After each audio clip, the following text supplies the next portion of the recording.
Sa Mingayon, Pangasinan, natagpo ang nakabaon sa buhangin ang bangkay ng isang babaeng 20 taong gulang. Natagpuan siya ng mga pulis sa baybaying sakop ng barangay Poblasyon nitong Martes.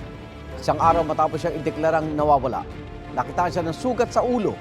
Huling nakitang buhay ang biktima sa CCTV ng inuupahan niyang apartment alas 7 ng gabi nitong Lunes. Ayon sa caretaker na gusali, madalas sunduin ng babae ng kanyang nobyo pero laging bumabalik bago mag-alas 10 ng gabi. Ayon pa sa pulisya, kasama sa mga inimbestigahan ng nobyo ng biktima. Crime of passion ang isa sa mga tinitingnang motibo sa krimen.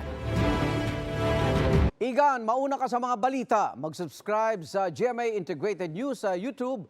Sa mga kapuso abroad, subaybayan nyo kami sa GMA Pinoy TV at sa www.gmanews.tv.